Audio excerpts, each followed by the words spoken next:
17 জানুৱাৰীত গুৱাহাটীলৈ আহিব ভাৰতীয় মহাকাশ গৱেষণা সংস্থা চমুকৈ ইছৰোৰ অধ্যক্ষ ডক্টৰ শ্ৰীধৰ পানিকাৰ সোমনাথ আৰু প্ৰাগজ্যোতিষপুৰ বিশ্ববিদ্যালয়ৰ আমন্ত্ৰণ মৰ্মে প্ৰথমবাৰলৈ গুৱাহাটীলৈ আহিব বিশিষ্ট বিজ্ঞানীগৰাকী ভাগ ল'ব শ্ৰীমন্ত শংকৰদেৱ কলাক্ষেত্ৰৰ প্ৰেক্ষাগৃহত অনুষ্ঠিত হ'বলগীয়া সম্বৰ্ধনা অনুষ্ঠানত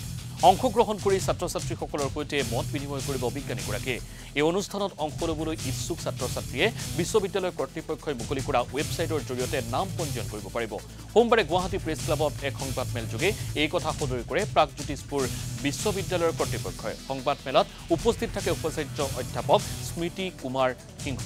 অধ্যাপক পৰিল চন্দ্ৰ ভট্টাচাৰ্য, বিশ্ববিদ্যালয় পৰিচালনা সমিতিৰ সদস্য ডক্টৰ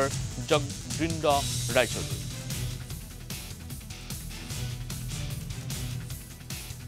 যেটো বিজ্ঞানী দল সেই বিজ্ঞানী দলৰ প্ৰমুখ বিজ্ঞানী হৈছে ডক্টৰ শ্ৰীধৰ পানিকাৰ সোমনাথ।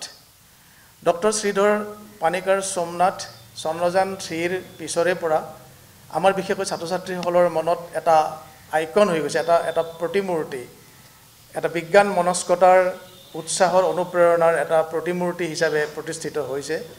আৰু আমি সেই কথাটো অনুধাৱন কৰি প্ৰাগজ্যোতিষপুৰ বিশ্ববিদ্যালয়ে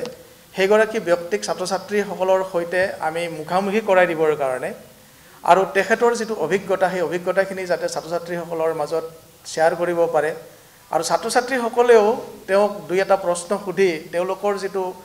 অনুসন্ধিৎসু মন, কৌতূহলী মন সেইটো পূৰণ কৰিব পাৰে, শ্বেয়াৰ কৰিব পাৰে, মত বিনিময় কৰিব পাৰে, তাৰ কাৰণে সুবিধা কৰি দিবলৈ আমি অহা 17 জানুৱাৰীত ইছৰোৰ প্ৰমুখ বিজ্ঞানী তথা ইছৰোৰ সন্মানীয় অধ্যক্ষ ডক্টৰ শ্ৰীধৰ পানিকাৰ সোমনাথ ডাঙৰীয়াক আমি আমন্ত্ৰণ জনাইছোঁ প্ৰাগজ্যোতিষপুৰ বিশ্ববিদ্যালয়ৰ তৰফৰ পৰা।